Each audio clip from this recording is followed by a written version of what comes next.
جی الحمدللہ وحدہ والصلاۃ والسلام علی من لا نبی بعد اما بعد فاعوذ باللہ من الشیطان الرجیم بسم اللہ الرحمن الرحیم۔ جی بھائی جان، سب سے پہلے تو آپ کی جو ٹرانسمیشن ہے تو بڑی خوشی ہوئی ہے، آپ نے مجھے دعوت دی ہے، تو اللہ آپ کو اجر عظیم دے، صحت دے، تندرستی دے، اور اللہ انشاءاللہ دنیا آخرت میں اس کا آپ کو اجر عظیم دے گا اپنے فضل و کرم سے۔ اور جو ہمارا آج کا موضوع ہے حضرت میر معاویہ رضی اللہ عنہ کی جو ذات پر اعتراضات کیے جاتے ہیں، تو سب سے پہلے تو ہمیں یہ سمجھنا چاہیے کہ حضرت میر معاویہ رضی اللہ عنہ کی اور مولا علی کی یہ جو جنگ ہوئی ہے، یہ اس کی وجوہات کیا تھی، کس وجوہات کی بنا پر یہ جنگ ہوئی ہے، ٹھیک ہے، اس کو سمجھنا چاہیے، اور دونوں طرف کے مطلب کہ دلائل دیکھنے چاہیے کہ ان کے مولا علی کا کیا دلائل تھے یا ان کی کیا وجہ ہے جو انہوں نے مطلب کہ لشکر کشی کی وغیرہ، اور حضرت میر معاویہ نے دفاع کیا، تو پہلے اس چیز کو ہمیں سمجھنا چاہیے، ٹھیک ہے۔ اور حضرت میر معاویہ رضی اللہ تعالیٰ عنہ کی ذات سے جو چیز یہ بیان کی جاتی ہے کہ ان کی شان میں کوئی صحیح احادیث نہیں ہے، ٹھیک ہے، تو اگر نبی کریم علیہ الصلوۃ والسلام کا یہ فرمان دیکھا جائے کہ جو نبی کریم نے فرمایا ہے کہ جو پہلا بحری بیڑا ہوگا وہ جس کی کمان میں جائے گا وہ امیر بھی جنتی ہوگا اور اس کا گروہ بھی جنتی ہوگا، سبحان ٹھیک۔ اللہ، سبحان تو اللہ۔ اس میں جو حدیث ہے اس کی ابن ماجہ کی، تو ابن ماجہ کی جو روایت ہے،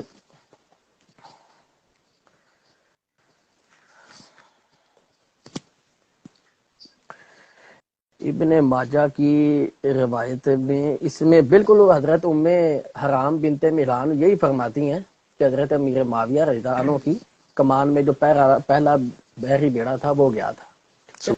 سبحان تو اللہ۔ جب نبی کریم علیہ الصلوۃ والسلام نے یہ فرما دیا ہے کہ میرا جو بیٹا حسن ہے، جو 2704 نمبر روایت ہے جو مسلم کی ہے، یہ بخاری مسلم کی روایت ہے، جس میں نبی کریم علیہ السلام نے فرمایا یہ میرا بیٹا سردار ہے، تو اللہ اس کے وسیلے سے دو عظیم مسلمان گروہوں کے درمیان صلح کروائے گا، ٹھیک ہے۔ تو جی جی، حضرت امیر معاویہ رضی اللہ تعالیٰ عنہ کی ذات جو ہے وہ تو نبی کریم کی بشارت سے بالکل قطعی طور پر جنتی ہے، اس میں تو دوسری کوئی رائے نہیں ہے، بے شک، کیونکہ پہلی جو بحری بیڑا تھا وہ حضرت امیر معاویہ رضی اللہ عنہ کی کمان میں گیا تھا، بے شک، تو اس سے بڑی اور صحیح حدیث کیا ہو سکتی ہے، ٹھیک ہے۔ باقی جو حضرت امیر معاویہ کی ذات پر اعتراضات کیے جاتے ہیں، ان پر جو مطلب کہ ساری بات کی جاتی ہے وہ تو آپ کو پتہ ہی ہے، جی تو جی، ہمارا صرف مقصد یہی ہے کہ یہ اعتراضات بالکل باطل ہے۔ اہل سنت کا اجماع جو اس چیز پر ہو گیا کہ آپ نے مشاجرات صحابہ پر اپنی زبانوں کو بند رکھنا ہے، ٹھیک ہے، بے شک، تو ان چیزوں کو ڈسکس کرنے کا فائدہ ہی نہیں ہے بھائی، ٹھیک ہے۔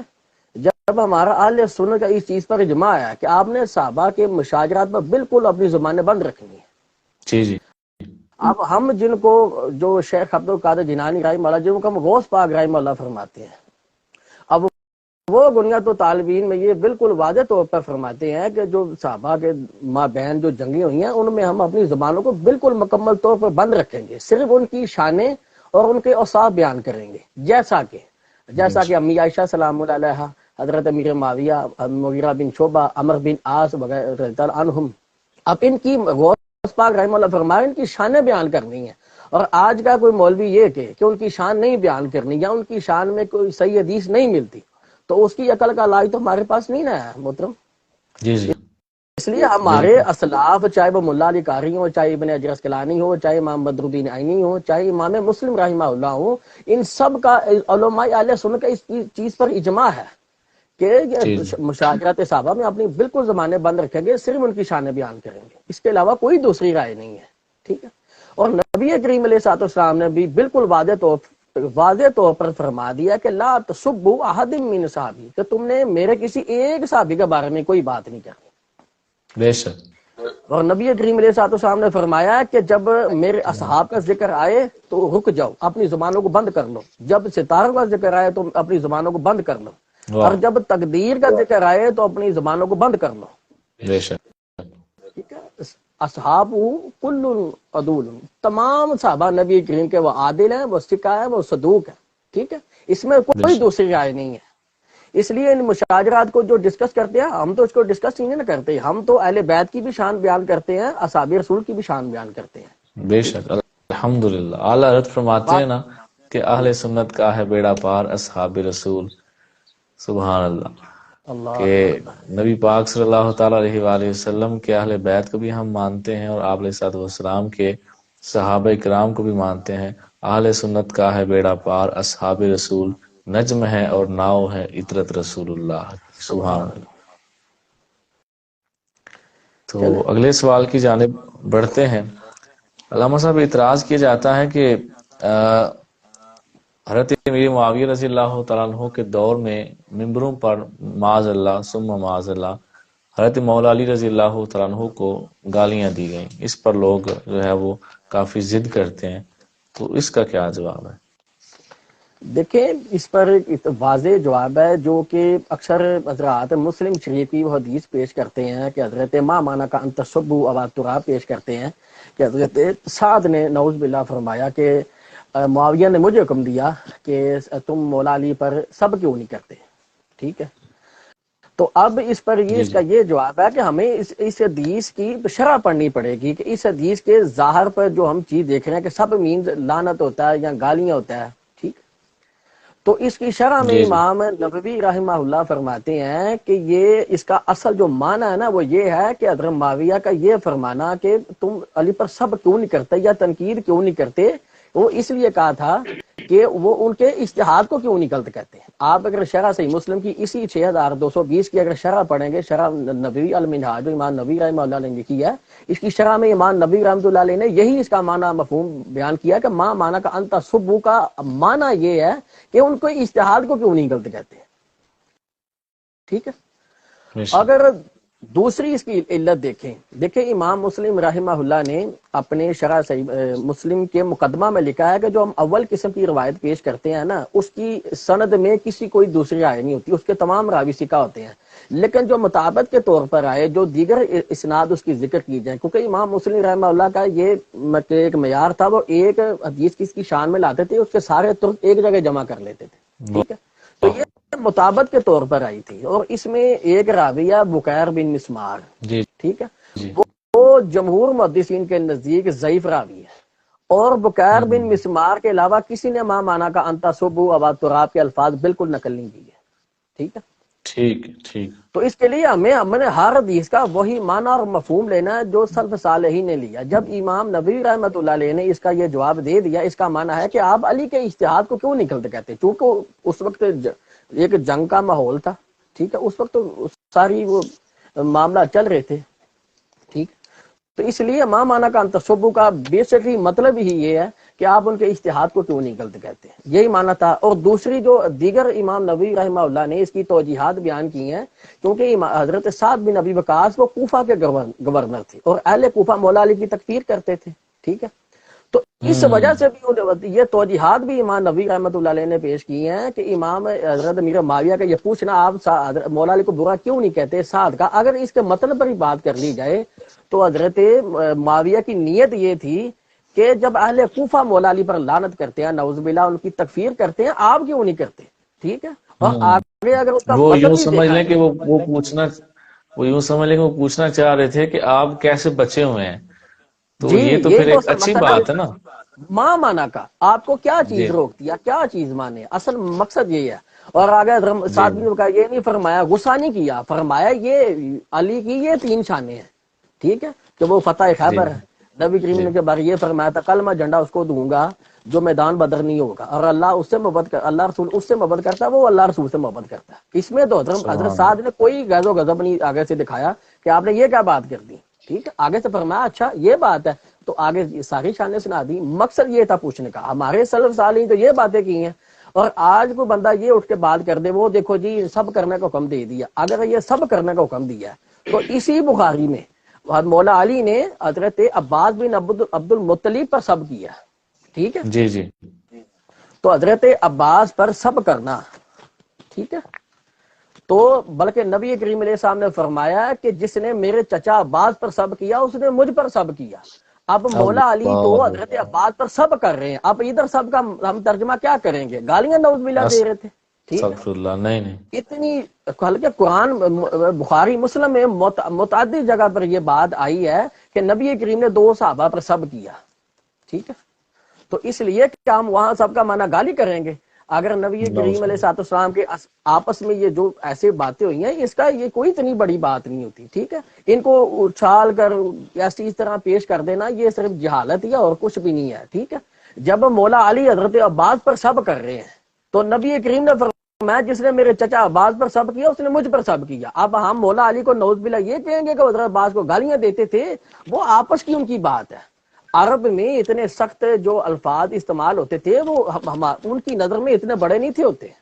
ٹھیک ہے، تو سب مینس اوپر سے نبی کریم علیہ السلام نے فرمایا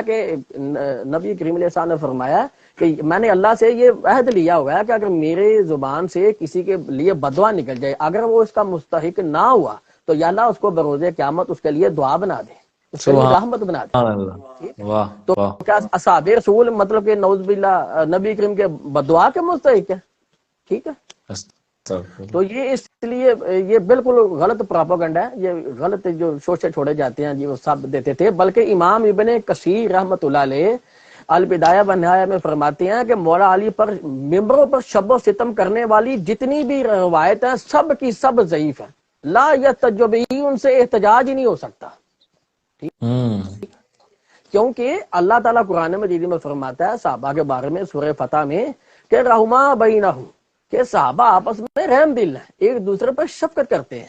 ٹھیک ہے، تو جب قرآن ان کی گواہی دے رہا ہے کہ وہ آپس میں رحم دل ہیں، شفقت کرنے والے ہیں، تو پھر اگر کوئی بندہ یہ کہ انہوں نے یہ کرتے تھے وہ کرتے تھے تو ان کا ان چیز سے کوئی قرآن کے بالکل خلاف جاتے. قرآن گواہی دے رہا وہ آپس میں رحم دل تھے، اگر ان کے درمیان کوئی ایسی باتیں ہوئی ہیں تو وہ اللہ ان کو بالکل معاف فرما دے گا. وہ آپس کے ان کے معاملات ہیں، وہ ہمیں ان کو ڈسکس کرنے کی ضرورت ہی نہیں ہے.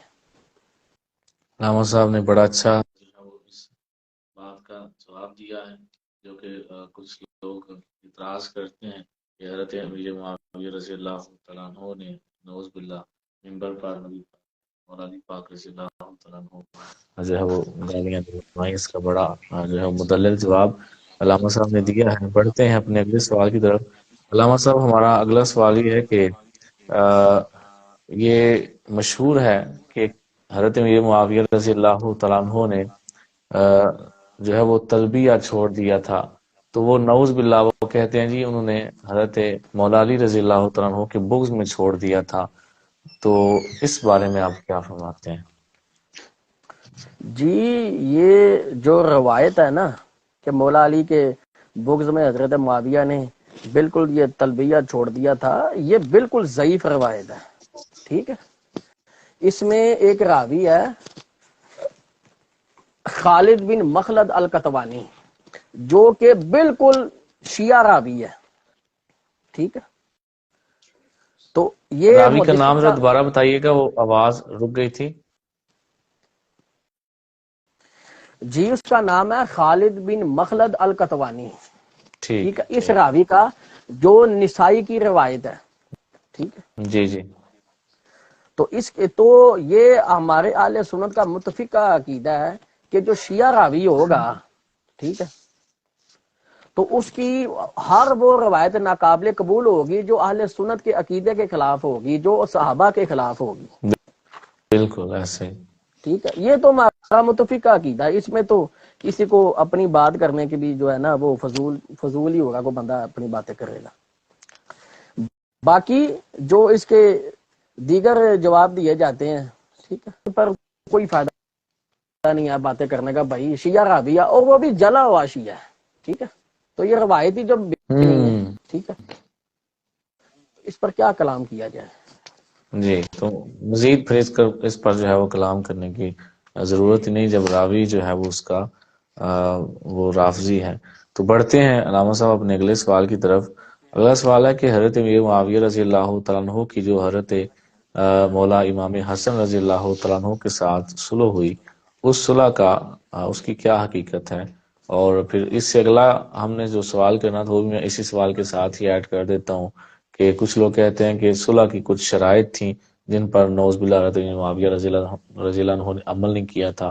تو یہ ذرا صلح کا بھی پس منظر اور اس سے آگے ذرا یہ بھی بتا دیں کہ جو شرائط کے بارے میں کچھ لوگ کہتے ہیں، تو ان دونوں سوالات کے جوابات دیں۔ جی دیکھیں، یہ بخاری کی 2704 نمبر روایت ہے، جس میں نبی کریم رؤوف الرحیم صلی اللہ علیہ وسلم نے فرمایا تھا، جب خطبہ ارشاد فرما رہے تو امام حسن مجتبی رہتا نا، وہ تشریح لے تو آپ نے ان کو اپنے بالکل ساتھ ممبر پہ بٹھا کر فرمایا کہ یہ میرا بیٹا سید ہے، تو اللہ اس کے وسیلے سے 2 مسلمان گروہوں کے درمیان صلح کروائے گا۔ ٹھیک ہے، سبحان اللہ۔ تو جب نبی، اب دیکھیں کہ جو حضرت معاویہ رضی اللہ عنہ کو بھی اس لحاظ سے بھی ڈیگریڈ کرتے ہیں، تو اب دیکھیں نبی کریم ان کو فرما رہے ہیں تو وہ مسلمہ بھی عظیم مسلمان گروہوں کے درمیان صلح کروائے گا۔ ٹھیک ہے، بے شک۔ اور جب صلح ہوئی ہے، وہ دوسری طرف جب وہ لشکر حضرت امام حسن مجتبی لے کر آئے تو حضرت معاویہ نے اس کی پیشکش کی تھی کہ آپ جو ہے نا، حضرت عمر بن عاص رہتا انہوں نے فرمایا تھا کہ معاویہ ہم سے صلح کر لیں۔ ٹھیک ہے، وہ آگے بڑی لمبی تفصیل ہے۔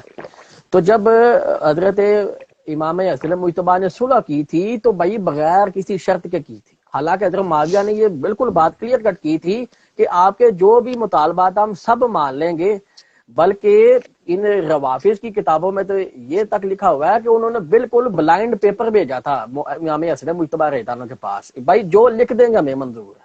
یہ حضرت میر معاویہ نے یہ بات کی رضی اللہ عنہ۔ واہ، ٹھیک ہے، تو اس سبحان پر اللہ۔ حضرت امام حسن مجتبی نے صرف اتنی سی بات کی تھی کہ اس کا ضامین کون ہے وغیرہ وغیرہ، اور یہ فرمایا تھا کہ جو ہمیں مال ملتا تھا اہل بیت کو وہ بس ملتا رہے، بس اس کے علاوہ اور کوئی شرط بخاری میں نہیں آئی۔ ٹھیک ہے، اور جو دیگر جو ان روافظ کی طرف سے یا نیم روافظ کی طرف سے جو شرائط بیان کی جاتی ہیں، البدایہ و نہایہ سے، الاصابہ سے، الاستیاب سے، یا فتح الباری وغیرہ سے، ان تمام کتابوں سے جو شرائط 5 یا 6 7 8 جتنی بھی بیان کی جاتی ہیں وہ سب کی سب بے سند ہے۔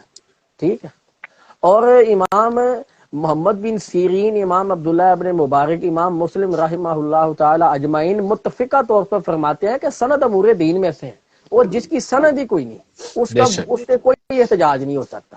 ٹھیک ہے، اس لیے امام مسلم رحمہ اللہ مسلم میں فرماتے ہیں مقدمہ میں کہ اگر سند نہ پوچھی جائے پھر جس کا جو دل جی چاہے گا وہ کرتا رہے گا۔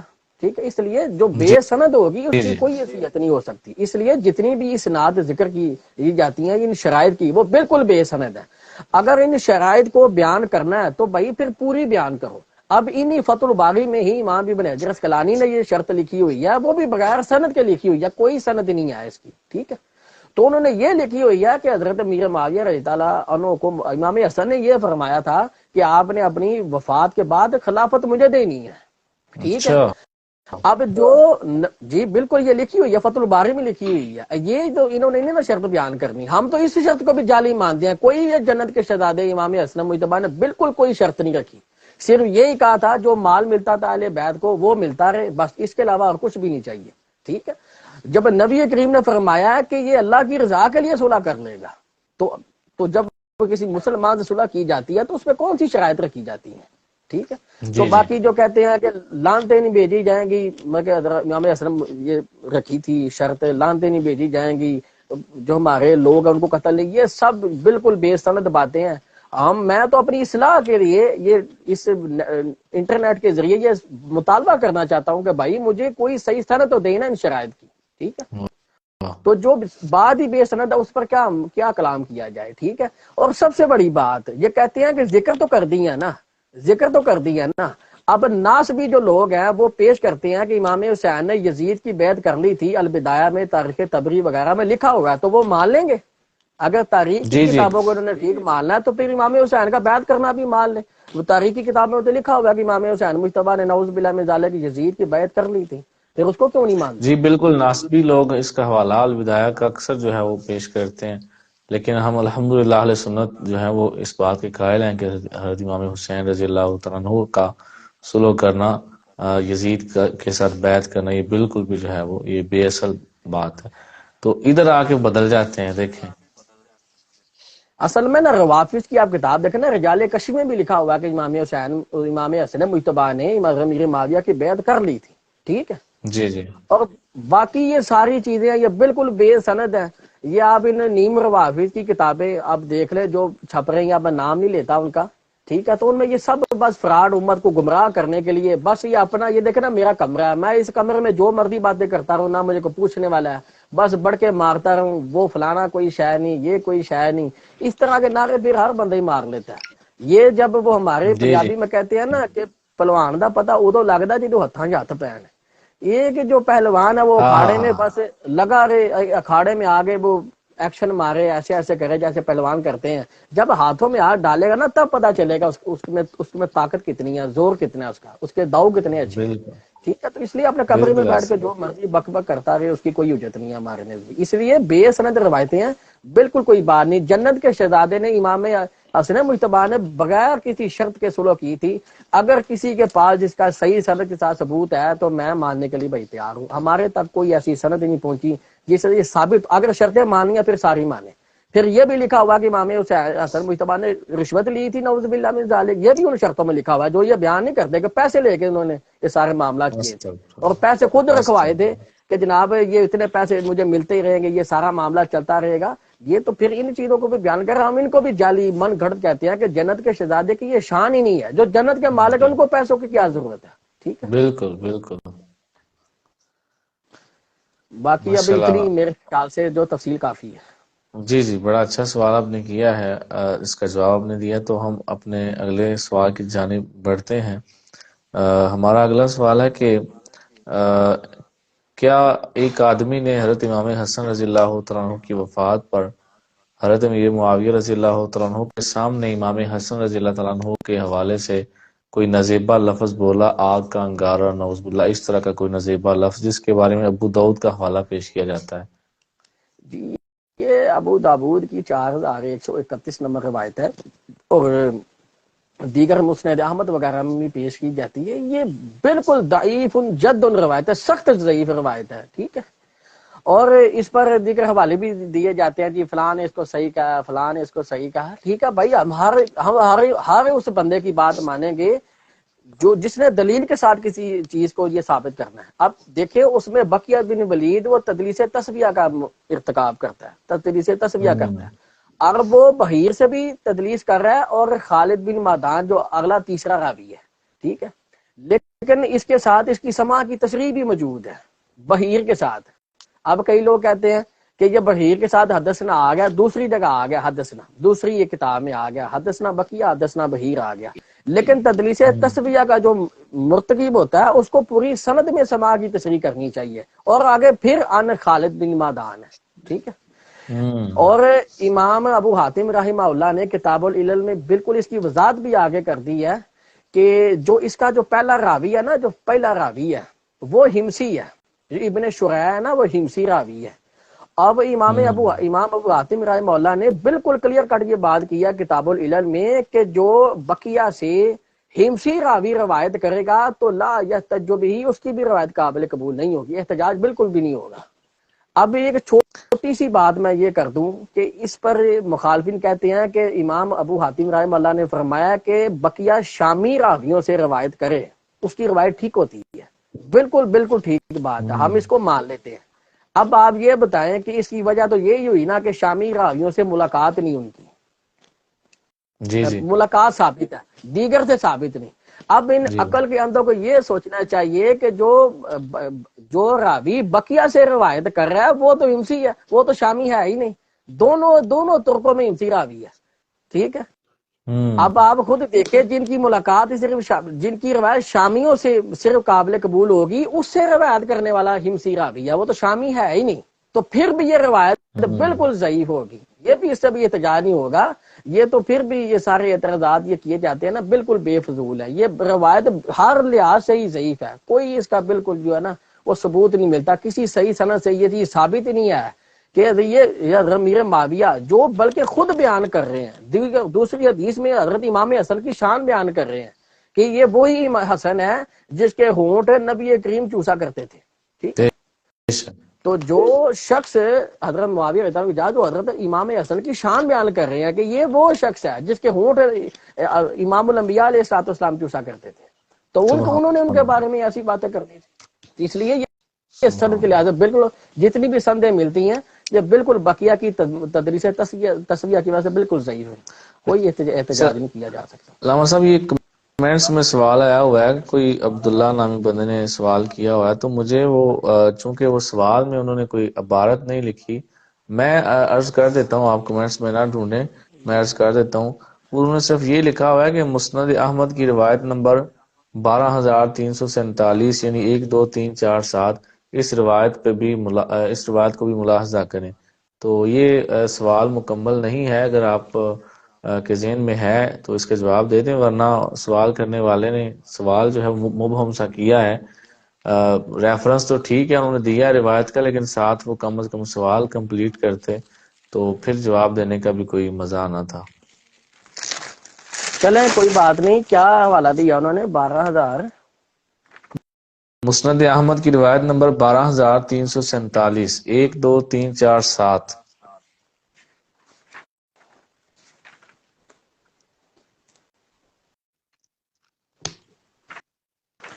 جی اس پر ان کی نمبرنگ اور ہوگی، لیکن میرے نسخے میں یہ اس نمبرنگ میں تو بالکل سمپل دی تھی، 12,347 نمبر میں۔ وہ تو تشدد کا مسئلہ ہے، باقی وہ نمبرنگ کوئی اور ہوگی، میری نمبرنگ میں وہ روایت نہیں ہے جو پوچھنا چاہ رہے ہیں، اس میں تو صرف تشدد کا چلیں واقعہ ہے۔ ٹھیک ہے، پھر یہ جی ان کو چاہیے تھا کہ وہ سوال کرتے، بعد میں بے کم شک از وہ کم ساتھ ریفرنس دے دیتے، متن کے لیکن ساتھ سوال کرتے ہیں، متن کے ساتھ۔ جی متن کے ساتھ بالکل ایسا ہی۔ اچھا، اگلی جو بات ہے وہ اس کے لیے مسلم کا حوالہ پیش کیا جاتا ہے کہ عبدالرب الکعبہ نے کہا کہ معاویہ رضی اللہ تعالیٰ عنہ ہم کو ناحق قتل کرتے اور مال کھانے کا حکم دیتے تھے، نعوذ باللہ۔ تو اب یہ روایت دیکھیں بھی نا تفضیلی کہ مولوی جو ہیں وہ پیش اب کرتے ہیں اور دیکھیں رافضی بھی پیش اتنی کرتے ہیں۔ آسان سی بات ہے کہ یار ہم نے ہر حدیث کا وہی معنی مفہوم لینا ہے جو محدثین نے بیان کیا۔ اب جو بالکل عبدالرب کعبہ جو رحمہ اللہ جو تابعی ہیں، وہ آ کے تو عبداللہ بن عمر بن عاص کو کہتے ہیں کہ یہ تمہارا یہ چچا کا بیٹا ہمیں ناحق قتل کرنے، ناحق مال کھانے کا حکم دیتا ہے، ٹھیک ہے۔ اب امام نبوی رحمت اللہ علیہ نے اس کی جو بالکل تفسیر تو آسان سی شرح یہ کی ہے کہ یہ جنگ صفین کا واقعہ ہے، کہ جو تابعی کہہ رہا ہے کہ انہوں نے ناحق قتل کیا ہے، یہ جنگ صفین کا معاملہ بیان کر رہا ہے ٹھیک ہے، کہ وہ ظاہری بات ہے حضرت معاویہ کے ساتھ جو دیگر صحابہ موجود تھے انہوں نے تو قتال کیا، مولا علی کی طرف سے بھی سارے قتلوں وغیرہ ہوئے تھے سارے معاملہ، تو یہ جنگ صفین کی بات کر رہے ہیں، یہ عام بات نہیں ہے کہ عام ایک بندہ جو میں ہوں، اگر میں حکمران ہوں تو میں سب کو کہتا ہوں جو بھائی کھاؤ، سب کا مال ہڑپ کرو۔ یہ اس زمرے میں یہ راضی اور نیم راضی پیش کرتے ہیں کہ حضرت معاویہ رضی اللہ عنہ نعوذ باللہ مطلقاً حرام کھانے کا، مطلقاً نہ قتل، بھائی جس کا مال آتا ہے کھاؤ، بالکل آپ بازاروں میں جا کے لوٹ مار کرو، اس زمرے میں پیش کی جاتی ہے جو کہ بالکل واضح، بالکل باطل یہ اس کی یہ شرح ہے، ٹھیک ہے۔ سلف صالحین نے بالکل یہ اس کی شرح نہیں کی، سلف صالحین نے بالکل اس کی یہ شرح کی ہے۔ یہ سفین کا واقعہ ہے، یہ سفین کے مقام پر جو قتل قتال ہوا تھا، جو مال لوٹا گیا تھا،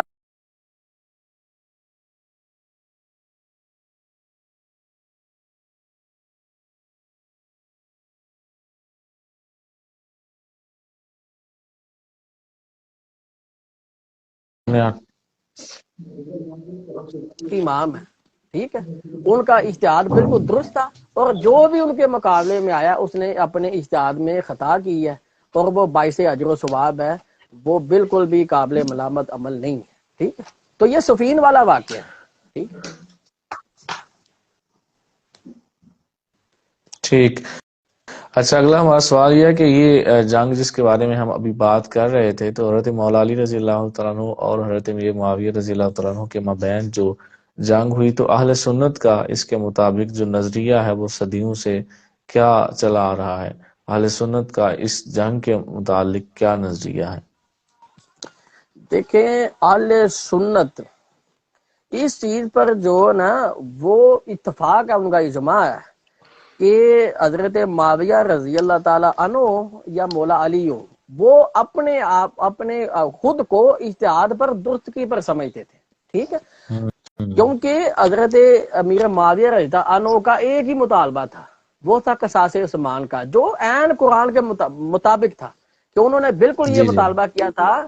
دیکھیں اب سب سے پہلی بات ہے، حضرت معاویہ رضی اللہ تعالی عنہ سے یہ پوچھا گیا کہ آپ علی سے کیوں لڑتے ہیں؟ عبداللہ ابن صوب نے پوچھا، یہ فتح الباری میں موجود ہے جید سند کے ساتھ، جو تاریخ دمشق میں موجود ہے، البدایہ میں بھی موجود ہے، ٹھیک ہے۔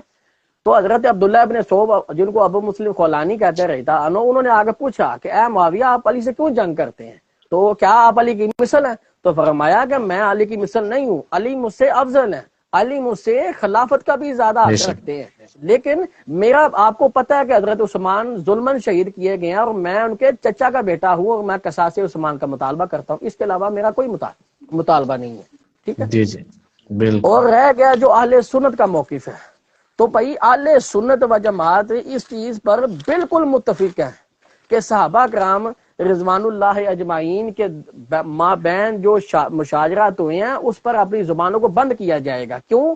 کیونکہ اس پر بھی اہل سنت بالکل متفق ہے کہ حضرت مولا علی نے بھی اجتہاد کیا اور حضرت معاویہ رضی اللہ عنہ نے بھی اجتہاد کیا، اس پر کوئی دوسری بے رائے شک نہیں ہے۔ بلکہ مسلم کی 2459 نمبر روایت ہے 2459، جس میں نبی کریم علیہ السلام حضرت ابو سعید خدری رضی اللہ عنہ فرماتے ہیں کہ نبی کریم علیہ السلام نے فرمایا کہ ایک وقت آئے گا میری امت 2 گروہوں میں تقسیم ہو جائے گی، ٹھیک ہے، 2 گروہوں میں تقسیم ہو جائے گی اور ان میں سے ایک تیسرا گروہ نکلے گا جو اسلام سے تیزی سے نکل جائے گا، ٹھیک ہے، اور وہ اس تیسرے گروہ سے وہ گروہ قتال کرے گا جو حق کے زیادہ قریب ہوگا، اور اس گروہ سے مراد خوارج ہے اور اس گروہ سے جنگ کرنے والے مولا علی رضی اللہ عنہ ہیں، اور اس لیے مولا علی جو حق کے زیادہ قریب تھے، ٹھیک ہے۔ اس سے بے بھی یہ شک چیز واضح ہوتی ہے کہ ان کو نعوذ باللہ باطل پر کہنا حضرت معاویہ رضی اللہ یہ ان کی شان کے لائق نہیں ہے، نہ دیگر صحابہ کی شان کے لائق ہے، جب نبی کریم فرما رہے ہیں کہ اس سے وہ جنگ کرے گا خوارج سے، جس سے مراد خوارج ہے جو حق کے زیادہ قریب ہوگا۔ اب نبی جی کریم جی خود فرما رہے ہیں کہ مولا علی بھی اکبر ہے اور حضرت میر معاویہ بھی اکبر ہے، لیکن ہمارا اہل سنت کا یہ اس چیز پر اجماع ہے کہ مولا علی وہ برحق امام تھے، انہوں نے وہ اپنے جی اجتہاد میں درستگی کو پہنچے تھے، اور حضرت میر معاویہ نے جو خلیفہ راشد سے جو مطالبہ کیا تھا، ٹھیک ہے، وہ اپنی اجتہاد میں وہ درست نہیں تھے، لیکن جب نبی کریم علیہ الصلوۃ والسلام نے فرمایا کہ جب مجتہد ایک اجتہاد کرے اگر وہ درست ہے تو اس کو 2 نیکیاں ملیں گی، اگر وہ غلط بھی ہوا تو اس کو 1 نیکی ملے گی، کیونکہ اس کا اجتہاد وہ کسی لالچ کی بنا پر نہیں ہوتا، وہ قرآن و سنت کی بنا پر ہوتا ہے، ٹھیک ہے، وہ دلیل کی بے بنا شک پر ہوتا ہے، بے ٹھیک شک ہے۔ اچھا اور علامہ صاحب ایک سوال، چلیں آپ جی بات پوچھیں۔ پوری کریں، آپ کر لیں بات پوری پھر میں عرض کرتا ہوں۔ اور آگے نبی کریم علیہ الصلوۃ والسلام نے یہ نہج البلاغہ میں بھی جو مولا علی کا فرمان موجود ہے، نہج البلاغہ میں بھی یہ مولا علی کا فرمان موجود ہے کہ آپ علیہ السلام نے فرمایا بات اس طرح کہ ہمارا اور اہل شام کا آمنا سامنا ہوا، ٹھیک ہے، اور انہوں نے یہ فرمایا کہ مولا علی نے فرمایا کہ ہمارا رب بھی ایک ہے، ہمارا قرآن بھی ایک ہے، ٹھیک ہے، اور ہمارا نبی بھی ایک ہے، اور بے ہماری شک دعوت بھی ایک ہے۔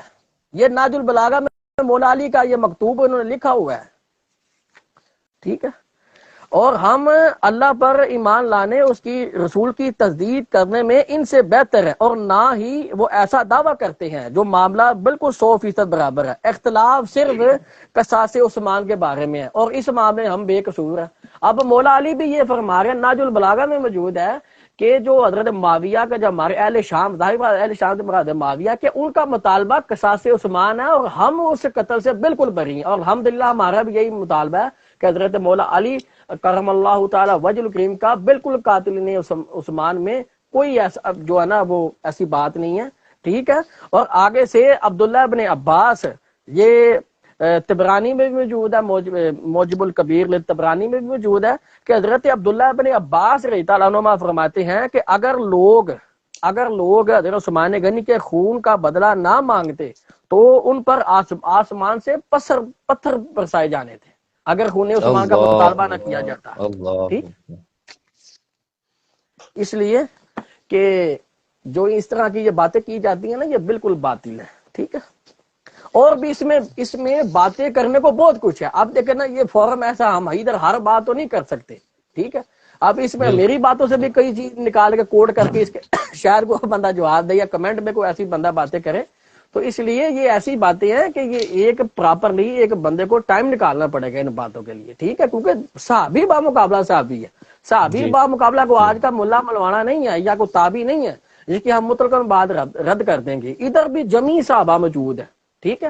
اور جی جی اب انہوں نے ایک اور بھی شوشہ چھوڑا ہوا ہے بالکل جس کی کوئی نہ سر ہے نہ پیر ہے کہ یہ سیدہ عائشہ سلام اللہ علیہ کی ذات پر تو بات ہی نہیں کرتے. وہ کہتے ہیں انہوں نے رجوع کر لیا تھا، حالانکہ کسی دنیا کی کسی کتاب میں صحیح سند کے ساتھ یہ موجود ہی نہیں ہے کہ سیدہ عائشہ نے یہ نعوذ میں باللہ بھی من آپ ذالک. سے جو اگلا سوال کرنے لگا تھا نا، جب میں ایک دفعہ بولا ہوں تو میں نے کہا چلیں آپ بات پوری کریں، تو میں بھی یہی عرض کرنے لگا تھا کہ سیدہ عائشہ صدیقہ رضی اللہ تعالیٰ عنہا کے حوالے سے جو تفصیلی ٹولہ ہے تو وہ ان کے بارے میں جو ہے وہ من گھڑت رجوع پیدا کر چکا ہے. کہتا ہے نہیں جی وہ انہوں نے تو رجوع کر لیا تھا، کیونکہ ان کے اوپر بھونک نہیں سکتے. رافضی تو چلیں بکواس کرتے ہیں، تو جو تفصیلی ہیں وہ ان کے اوپر چونکہ بکواس نہیں کر سکتے، تو وہ یہی میں نے اگلا سوال آپ سے یہی کرنا تھا. تو بڑی اچھی بات ہے کہ آپ نے خود ہی اس کو ایڈ کر لیا. جی اصل چونکہ بات ہی ضمن میں آتی ہے.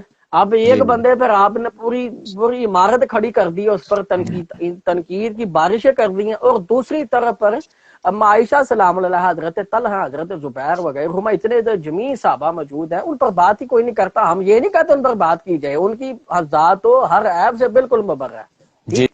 تو جی اب دیکھیں ان پر بالکل. جھوٹی تعویلیں پیش کرتے ہیں. جی اما عائشہ روتی رہی تھی نعوذ باللہ من ذالک کہ میں نے علی سے جنگ کیوں کی. نعوذ باللہ من ذالک کہ اما عائشہ جو بخاری میں الفاظ ہیں وہ حضرت محمد بن ابی بکر کے ساتھ کوئی اختلاف ہو گیا تھا، اس پر وہ رویا کرتی تھی، اور انہوں نے اٹھا کر جھوٹی منسوب کر دی کہ وہ علی سے جنگ کرنے پر نعوذ باللہ رویا کرتی تھی، اور جھوٹی روایتیں پیش کرتے ہیں کہ ہوپ کے کتے عائشہ تجھ پر بھونکیں گے، یہ ہوگا یہ ہوگا. اس طرح کی یہ غلط باتیں بالکل جعلی باتیں پیش کرتے ہیں جن کا نہ سر ہے نہ پیر ہے. اور دوسری طرف روایت پیش کر دیتے ہیں کہ اما عائشہ سلام اللہ علیہا نے فرمایا کہ مجھے ان مطلب کہ میرے مطلب کہ جو ہے نا وہ شوکنوں کے ساتھ جو ہے نا وہ ادھر ہی وغیرہ اس طرح کی روایت پیش کر دفنایا جائے، کیونکہ میں نے ایک نیا کام کر دیا تھا، یہ کر دیا تھا، وہ کر دیا تھا. بلکہ کہاں کا سر ہے کہاں کا پیر ہے، یہ پتہ نہیں کون سی باتیں. اصل میں پہلے جو بات کی ہے نا کہ اپنے کمرے میں بیٹھ کے جو مرضی کو بک بکارے کرتا رہے، اس کا تمہارے پاس کوئی حل نہیں نا ہے. ٹھیک ہے. جب بندہ سامنے جی بیٹھے جی گا، جو بندہ سامنے بات کرے گا تو پھر اس کے ساتھ ہی مسائل کے حل نکلتے ہیں نا. میں ادھر سے اپنی بات کر دوں، اگلا بندہ اپنی بات کر دے، اس سے تو مسئلے نہیں نا حل ہوں گے. مسئلے تو حل ہوں گے جب بندہ جی جی سامنے بیٹھے گا بات کرے گا. ٹھیک ہے. تو اسی طرح مسئلے حل ہوتے ہیں بھائی. یہ سب بالکل جعلی باتیں ہیں بھائی. اجتہاد پر کون سا رجوع ہوتا ہے؟ یہ کون سی نہیں انہوں نے کہانی ہمارے اہل سنت میں ایجاد کر رہی ہیں جی اجتہاد پہ رجوع ہوتا ہے. اجتہاد پہ کون سا رجوع ہوتا ہے؟ اجتہاد ہوتا ہی قرآن و سنت پر ہے. وہ دلیل سے رجوع ہوتی ہے کس کا اجتہاد درست ہے، کس کا اجتہاد وہ ناقص ہے، وہ غلط تھا. ٹھیک ہے. یہ رجوع کون سے ہونے لگ پڑے ہیں اجتہاد پر؟ نعوذ باللہ من ذالک. یہ بالکل بے تکی باتیں، نہ سارا نہ پیر ہے، بس اپنی باتیں کری جاتے ہیں، سمجھ نہیں ان کو آتی ہے، جو منہ میں بک جاتے ہیں. اصل مسئلہ یہ ہوتا ہے. بالکل ایسا ہی ہے. اچھا اگلا جو ہمارا سوال ایک کمنٹس میں سوال آیا ہے وہ سوال کر کے پھر اس کے بعد میں اپنے آخری سوال کی طرف بڑھوں گا کیونکہ ٹائم بھی کافی ہو چکا ہے. سوال آیا ہے کہ حضرت امیر معاویہ رضی اللہ تعالی عنہا کی جو والدہ کیا ہے جی سوال ذرا مجھے چیک کروائیے گا. والدہ وہ عیسائی خاندان سے تھی. ہاں یہی سوال ہے کہ ان کی جو والدہ ہیں وہ عیسائی خاندان سے تھی، تو اس کے بارے میں کیا جواب ہے اس کا؟ یہ بھی کمنٹس میں سوال ہے. عیسائی خاندان سے تھی جی. فی الوقت جو ہے نا اس کے بارے میں تو میں نے نہیں پڑھا ہوا کہ ان کی والدہ عیسائی خاندان سے تھی کیا تھی. اگر اس بات کو ہی دیکھ لیا جائے تو اس بات سے ہم نے کیا نکالنا ہے؟ جب نبی کریم علیہ الصلوۃ والسلام نے اگر نعوذ باللہ من ذالک ان کو ہم عیسائی ثابت کر دیں گے، سمجھے وہ ان کی والدہ عیسائی تھی، تو جو نبی کریم کی زوجہ ام المومنین سیدہ ام حبیبہ سلام اللہ علیہا ان کے بارے میں پھر آپ کیا بات کریں گے؟ فضول باتیں ہیں بھائی ان کے بارے میں. یہ ہمارا ٹاپک.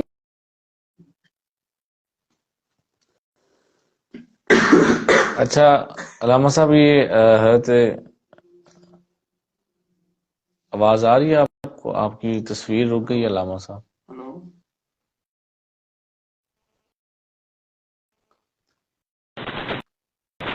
ہلو. جی جی اب آواز آ رہی ہے. جی دیدی وہ بیچ میں کال آ گئی تھی. ہو چلیں اللہ خیر کرے. وہ میں پوچھ رہا تھا غلطی کہ سے جی مجھے جو ہو گئی لگتا ہے. سبحان اللہ ام المومنین کا جو آپ نے ذکر کیا ہے تو وہ اب کچھ لوگوں کے ذہن میں سوال پیدا ہو جائے گا، تو وہ تھوڑا سا اگر میرا خیال ہے تھوڑا سا تفصیل بتا دیں تو بہتر ہے. اصل میں نا دیکھیں نا بات یہ جھوٹی روایتیں پیش کی جاتی ہیں کہ دیکھیں کہ جو یہ سارے معاملات پیش کیے جاتے ہیں نا کہ جی یہ ایسا معاملہ ہے یہ وغیرہ وغیرہ، یہ سب بے بنیادی باتیں ہیں. اپنے کمرے میں بیٹھ کے بندہ جو مرضی پہ کرتا جائے، ان فضول باتوں کا اب ہمارے پاس تو کوئی ہم اس پر کیا جواب دیں. ٹھیک ہے، تو اس لیے کہ نبی کریم علیہ الصلوۃ والسلام جن سے رشتہ داری کر لے، اب جو ان کے مطلب کہ سارے معاملات ہے کہ نبی کریم کی یہ بھی ایک حدیث ملتی ہے کہ میرے جو سسرال والے ہیں اللہ ان کو بھی محفوظ فرما لیتا ہے، ان پر بھی بے جہنم کا شک عذاب وغیرہ وہ نہیں ہوتا. ٹھیک ہے، بے تو یہ شک ہمارا ایمان ہے. تو اس پر ہمیں کوئی ضرورت نہیں ہے کسی کو وضاحتیں دینے کی کہ یہ ایسا ہے، صحیح سند ہے، یہ ہے یہ وغیرہ، یہ چیزیں نہیں ہیں. ٹھیک ہے، اب کئی بات کی جاتی ہے کہ جو حضرت میر معاویہ ابو سفیان رضی اللہ عنہما یہ طلقاء میں سے ہیں. اب سابقون الاولون وغیرہ یہ ساری یہ کمپیریزن خود کرتے ہیں، ہمیں سوال کرتے ہیں کہ یہ انہوں نے یہ کر دیا، یہ کر دیا، ایسا کر دیا، طلقاء کا حق نہیں تھا، یہ نہیں تھا، جعلی روایتیں پیش کرتے ہیں. حالانکہ حضرت عمر رضی اللہ تعالی عنہ نے واضح فرمایا تھا جب ان کی شہادت کا وقت قریب آ گیا تھا کہ فرمایا تھا کہ اللہ خلافت کو بالکل ختم نہیں ہونے دے گا، تباہ نہیں ہونے دے گا. ٹھیک ہے، جی جی تو یہ کہتے ہیں خلافت 30 سال بعد خلافت ختم ہو جائے گی، بالکل ملوکیت آ جائے گی، شریر جناب وہ ایسے لوگ آئیں گے، تباہی ہو جائے گی، یہ ہو جائے گا، یہ ہو جائے گا. ٹھیک ہے، حالانکہ نبی کریم علیہ السلام نے فرمایا کہ میرا دین اس وقت تک غالب رہے گا جب تک 12 خلفاء نہیں آ جاتے اور تمام کے تمام قریش میں سے ہوں گے. ٹھیک ہے. اچھا علامہ صاحب، یہ جو 30 سال تک خلافت والی روایت ہے یہ درست نہیں ہے؟ جی یہ جو حضرت سفینہ والی روایت ہے نا، ٹھیک ہے، اب آپ دیکھیں نا، اب یہ روایت ہے بخاری مسلم کے باہر ہے، دیگر کتب اربع میں ملتی ہے، اور یہ میری نظر میں میری تحقیق کے مطابق یہ بالکل ضعیف روایت ہے، کیونکہ اس میں ایک راوی ہے اس پہ کافی سخت قسم کی جرح ملتی ہے. ٹھیک ہے بھائی، جب بخاری مسلم میں موجود ہے نبی کریم علیہ السلام نے فرمایا اسلام اس وقت تک غالب رہے گا جب تک 12 خلفاء نہیں آ جاتے. ٹھیک ہے، اب 12 ٹھیک. خلفاء کون ہیں؟ اب ان راویوں سے پوچھ لیں کہ ہمارے اہل سنت کے اماموں نے 12 خلفاء کن کو شمار کیا ہے، ان میں کون کون آتا ہے؟ جب وہ ہمارے سلف صالحین بتا دیں گے، ائمہ مجتہدین بتا دیں گے، ہم ان کو مان لیں گے. اب ان میں سے 12 خلفاء میں سے کس نے دین کی کتنی خدمت کی ہے وہ سارے سلف صالحین نے بیان کی ہے، اس کی تفصیل میں ہمیں جانے کی ضرورت نہیں ہے. ٹھیک ہے، لیکن جو 4 خلفاء راشدین ہیں، جو 30 سال والی، جو نبی کریم نے فرمایا نا نویت سنتی و سنت الخلفاء راشدین المہدیین، کہ تم پر میری اور میرے خلفاء راشدین کی سنت لازم ہے. اس پر اور یہ دیکھیں نا، ایک ایک ٹاپک پر کم از کم آدھا پونا گھنٹہ چاہیے گفتگو کرنے کے لیے. اب اتنے مختصر سے ٹائم میں اتنی جو اتنے لمبے موضوع ہیں ان کو کیسے میں سمجھا سکتا ہوں. ٹھیک ہے، اب ان شارٹری بھی سمجھانے پہ آئے تو پھر بھی کسی کو نہیں اتنی خاص سمجھ آئے گی. اب جی یہ جی ساری باتیں جو ہے نا اہل علم لوگوں کے لیے ہیں. مولا علی رضی اللہ تعالیٰ عنہ فرماتے ہیں کہ ہر بندے کے سامنے اس کے دائرہ علم کے مطابق بات کی جائے، کیونکہ بعض بے شک حدیث فتنہ کا باعث بن سکتی ہیں، اور بے ہر شک بندہ اٹھ کے ہر باتیں لوگوں میں آگے بیان کرتا ہے، کہتا ہے جی مسلم لوگوں کے لیے لکھی گئی تھی. اب میں ایک مثال دیتا ہوں کہ اگر میں کہوں کہ بخاری مسلم لکھا ہوا ہے کہ مطاع کرنا جائز ہے تو آپ مان لیں گے؟ پھر لکھنے پر مان لیں گے، آپ کہیں گے نہیں بھائی دوسری جگہ لکھا ہوا ہے کہ خیبر پر موقع پر مولا علی ہی روایت کر رہے ہیں کہ نبی کریم نے مطاع کو حرام قرار دے دیا تھا خیبر کے موقع پر، اس لیے خود بخاری پڑھ کر ایک حدیث آپ پڑھ لیں اور اس پر ہی ساری امت کا فیصلہ کر دیں جی یہ ہے. تو اسی طرح کے یہ ساری بالکل اصل میں سب سے بڑا فتنہ یہ ہے کہ ہر بندہ ہی اٹھ کر دین کا ترجمان بنا ہوگا، جی جی ہر بندہ بالکل. چلیں مفتی بنا ہوگا علامہ جس صاحب، جس جی ہمارا جو پروگرام ہے اس کے آخری 5 منٹ رہ گئے ہیں، اور میں آپ سب آج کا جو آخری سوال ہے وہ کرتا ہوں، اور اس کے بعد جو ہے وہ پروگرام کا اختتام کرتے ہیں انشاءاللہ تعالی. پھر اسی طرح کے کسی سلسلے میں ملاقات ہوگی. ہمارا آخری سوال ہے کہ یہ جو روایت ہے کہ حضرت عمار ابن یاسر رضی اللہ تعالیٰ عنہ کے حوالے سے کہ حضرت عمار رضی اللہ تعالیٰ عنہ کو فرمایا گیا کہ تمہیں باغی گروہ قتل کرے گا، تو اس روایت کو پڑھ کر تو لوگ حضرت امیر معاویہ رضی اللہ تعالیٰ عنہ کے حوالے سے جو ہے وہ باغی ہونے کا جو ہے وہ الزام لگاتے ہیں اور یہ بات کرتے ہیں. تو یہ آج کا ہمارا آخری سوال ہے، اس کا جواب دے دیں، اس کے بعد جو ہے وہ پروگرام کا اختتام کرتے ہیں. جی دیکھیں، سب سے پہلے ہمیں یہ سمجھنا پڑے گا کہ دیکھیں کہ حضرت عثمان رضی اللہ تعالیٰ عنہ کو شہید کرنے والے کون تھے؟ ظاہر بات ہے وہ باغی تھے. اب ان کو تو سب باغی کہتے ہیں. اب وہ باغی کہاں گئے تھے؟ وہ باغی کن کی صفوں میں تھے؟ ابھی میں نے آپ کو تھوڑی دیر پہلے مسلم کی روایت بتائی ہے کہ 2 امت گروہ میں تقسیم ہو جائے گی، ان میں سے تیسرا گروہ نکلے گا. ٹھیک ہے. اب ان 2 گروہوں سے مراد مولا علی کی ذات ہے، حضرت امیر معاویہ کی ذات ہے. اب ان میں سے تیسرا گروہ نکلا، وہ خوارج کا نکلا، جن کو یہ مطلب کہ میں ابھی آگے پیش کروں گا کہ باغی سے مراد کون تھے. اب دیکھیں کہ جو 2812 پیش کی جاتی ہے حضرت ابو، تو اسی کی وضاحت یہ مستدرک حاکم کی 2653 نمبر حدیث ہے، جس میں حضرت اکرمہ رضی اللہ عنہ فرماتے ہیں کہ حضرت عبداللہ ابن عباس نے مجھے اور اپنے بیٹے علی سے کہا، عبداللہ ابن عباس نے مجھے اور اپنے بیٹے علی سے کہا کہ تم دونوں جاؤ حضرت ابو سعید خدری رضی اللہ عنہ کے پاس اور ان سے جا کے خوارج کے متعلق پوچھو کہ خوارج کے متعلق آپ کیا باتیں کرتے ہیں. اور جب وہ ان کے پاس گئے تو انہوں نے یہی حدیث سنائی 2812 کہ مار کو ایک باغی گروہ قتل کرے گا، باغی گروہ شہید کرے گا. اب آپ اس سے یہ اندازہ کر لیں کہ حضرت ابو سعید خدری کے فہم کے مطابق کہ باغی گروہ وہ خوارج کا گروہ تھا، جو مولا علی کے بھی مطلب کہ گروہ میں موجود تھے، حضرت امیر معاویہ کے گروہ میں بھی موجود تھے. جی ٹھیک ہے. تو اگر فار ایگزامپل اب ہمارا محدثین کا یہ اصول ہے کہ 2 صحیح روایت آئیں گی تو ان میں مطابقت کی جائے گی. اب اصحاب رسول کی یہ شان ان کو باغی کہا جائے، نعوذ باللہ من ذالک.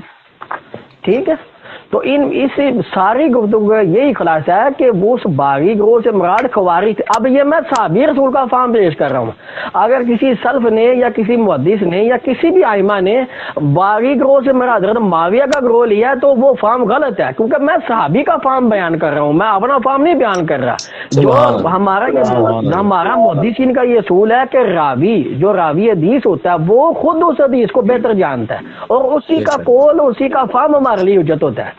اب حضرت ابو سعید خدری ہی فرما رہے ہیں کہ وہ خوارج وہی ہیں جو تقتل فئۃ الباغیہ ان پر فٹ ہوتی ہے، اور وہی حدیث بیان کر رہے ہیں. جب وہ دونوں گئے ہیں صحابی کے پاس حدیث سننے کے لیے خوارج کے متعلق، اور ادھر انہوں نے آگے سے یہی حدیث سنا دی کہ جب حضرت عمار 2 اینٹیں اٹھا کے لا رہے تو نبی کریم نے فرمایا بھائی عمار تقتل فئۃ الباغیہ، اے عمار تجھے باغی گروہ شہید کرے گا. یہ خوارج کے متعلق حضرت ابو سعید خدری فرما رہے ہیں. اب صحابی کے فہم کے مطابق کہ باغی گروہ سے مراد خوارج تھے جو مولا علی کے گروہ میں بھی تھے اور حضرت امیر معاویہ کے گروہ میں بھی تھے، جو مسلم کی روایت سے ثابت ہے. تو اس لیے یہ باغی گروہ سے مراد خوارج ہے، نہ کہ صحابہ کی ذات. ٹھیک ہے. اب نبی کریم خود فرما رہے ہیں کہ جو حق کے زیادہ قریب ہوگا وہ خوارج سے قتال کرے گا، اور وہ حق کے زیادہ قریب تھے وہ مولا علی کرم اللہ تعالی وجہ الکریم تھے. اب جب ان دونوں کے گروہ میں خوارج موجود تھے تو ان باغی سے مراد بھی وہ خوارج ہے، نہ کہ حضرت معاویہ کی ذات. یہ میں صحابی کا میں نے فہم بیان کیا، یا میں نے کسی محدث کا فہم نہیں بیان کیا، اور صحابی کا فہم وہ 1000 محدثین پر بھی بھاری ہے. ٹھیک ہے. تو اس لیے راوی حدیث بھی حضرت ابو سعید خدری ہیں اور وہی خود بیان کر رہے ہیں کہ جو باغی سے مراد وہ خوارج ہے، نہ کہ صحابہ کی ذات.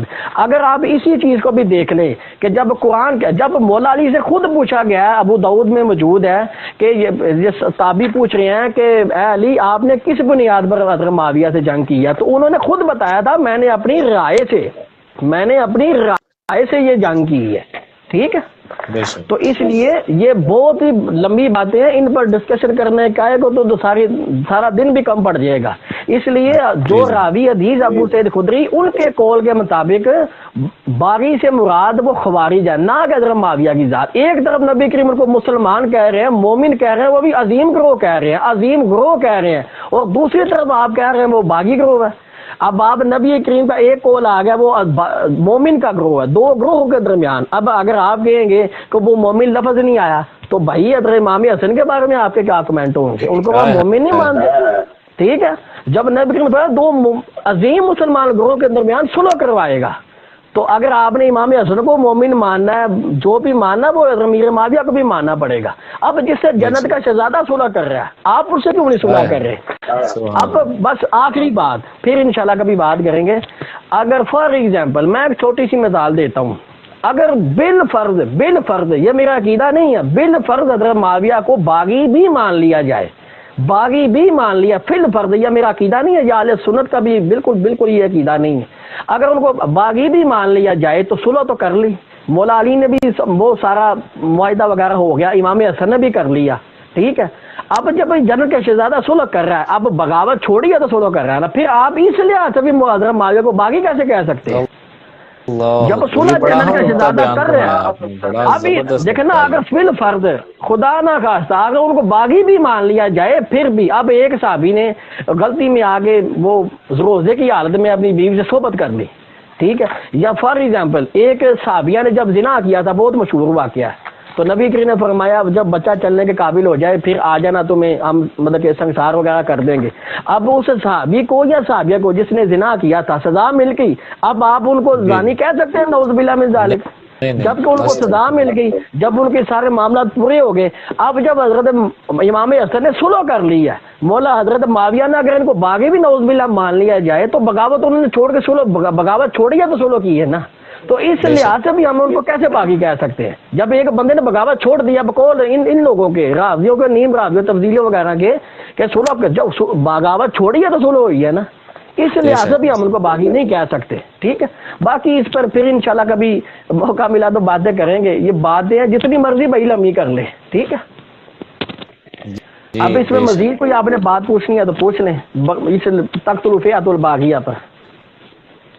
نہیں، اس کے حوالے سے ہمارا جو سب سے آخری سوال تھا وہ یہی تھا کہ باغی گروہ کے حوالے سے جو لوگ پروپیگنڈا کرتے ہیں، تو یہ اس کا بڑا اچھا جواب آپ نے دیا ہے، تو بہت شکریہ آپ کو جناب، آپ نے ہمارے پروگرام کے لیے وقت نکالا، آپ کا تہہ دل سے شکریہ ادا کرتے ہیں، میں اور میری پوری ٹیم آپ کا شکریہ ادا کرتی ہے۔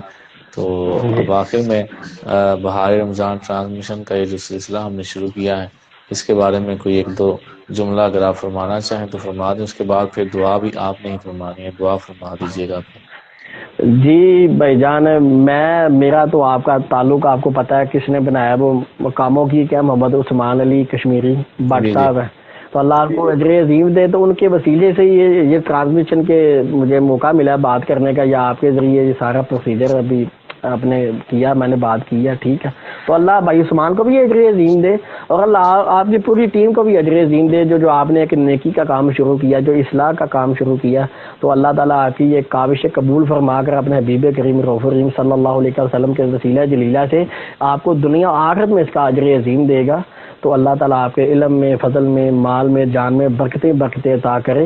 تو یہ جو کام ہوتا ہے نا، یہ ہمارے علماء فرماتے ہیں کہ یہ کام خود نہیں کیے جاتے، یہ اللہ کام لے لیتا ہے، ٹھیک ہے، تو یہ واہ، اللہ کی دی سبحان توفیق ہے۔ اللہ۔ تو جو ہم سے یہ کام لے رہا، میں بول رہا ہوں تو میں کوئی ذات کے لیے نہیں بول رہا، میں تو کہ صحابی کا دفاع کے لیے بول رہا ہوں، چاہے وہ حضرت معاویہ ہو، چاہے حضرت واشی ہو، کوئی بھی صحابی ہو۔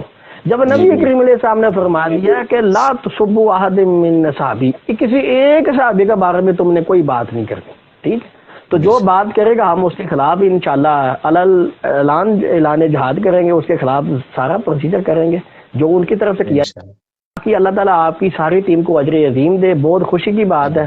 تو یہ بہت ہی کم لوگ رہ گئے جو اس طرح کے کام کرتے ہیں، ورنہ آج تو بس جیڑا جسے لگا ہے لگا ہی رہے، یہ اسی طرح کے ٹاپک ہر فورم پہ بھی شیئر کیے جا رہے ہیں، ہمارے سنیوں کی طرف سے بھی کیے جا رہے ہیں۔ باقی اللہ تعالیٰ آپ کو جزائے خیر عطا فرمائے، تو بہت آمین، خوشی ہوئی ہے شکریہ۔ آپ کی اس کاوش کو دیکھ کر، تو انشاءاللہ یہ جو سلسلہ اصلاح کا یہ تا قیامت انشاءاللہ تعالیٰ جاری و ساری رہے گا، تو اللہ تعالیٰ آپ کی انشاءاللہ، سب نیکیاں قبول فرمائے، اور اللہ آمین۔ آپ کو دنیا آخرت میں ترقی و کامرانی عطا فرمائے، وما علینا الا آمین، البلاغ۔